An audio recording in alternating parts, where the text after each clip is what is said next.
अगर अभी तक आपने सोलापुरनामा को सब्सक्राइब नहीं किया है तो प्लीज़ अभी सब्सक्राइब करें। नमस्कार, मैं हूं जावेद देशमुख। आप देख रहे हैं सोलापुरनामा 24। आज हम अपने दर्शकों को एक अंतर्राष्ट्रीय खबर बताने जा रहे हैं। कुदरत ने कैसे चली चाल, यहूदी यानी इसराइल में उन्हीं के धर्मगुरुओं ने की बगावत और सरकार को आड़े हाथ लेते हुए कहा कि फिलिस्तीनियों के साथ अन्याय बर्दाश्त नहीं किया जाएगा। ये कुदरत का बहुत बड़ा करिश्मा है और यहूदी के जो धर्मगुरु होते हैं उन्हें रब्बात कहा जाता है, जो उन्होंने सड़कों पे उतरकर इसराइल की राजधानी तेल अवीव में ज़बरदस्त धरना आंदोलन किया और सरकार से कहा कि फ़िलिस्तीनियों का हक उन्हें दिया जाए, फ़िलिस्तीनियों पे अन्याय कतई बर्दाश्त नहीं किया जाएगा, क्योंकि हमारी जो धर्मगुरु, हमारी जो किताबों में लिखा है कि हम किसी निहत्ते और मजलूमों पर जुल्म नहीं कर सकते।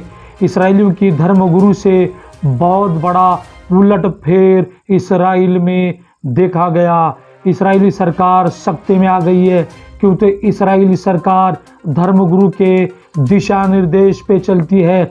जब धर्मगुरु ने रास्ते में यानी रोड पर, सड़कों पे आकर जिस तरह सरकार के विरोध में नारे लगाए, इसराइल की क्रूरता इस बात को दर्शाती है कि नन्हे नन्हे मासूम बच्चों को किस तरह से वो निशाना बनाया गया, किस तरह से मस्जिद अक्सा में 26वीं 27वीं शब को किस तरह से नमाजियों पे हमला किया।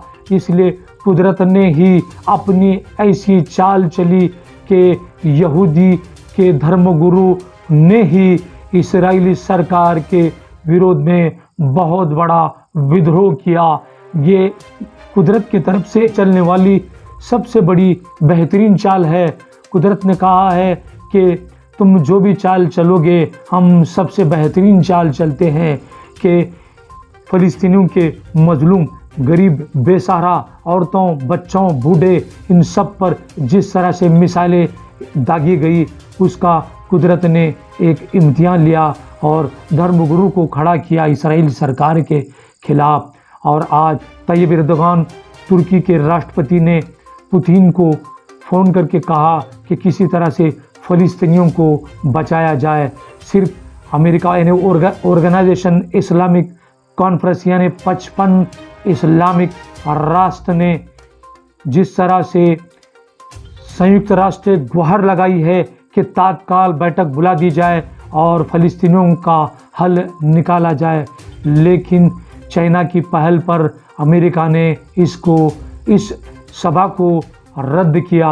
ये अमेरिका यानी जो बाइडेन जिस तरह से मुसलमानों की वकालत कर रहे थे, उनका भी पर्दाफाश हुआ।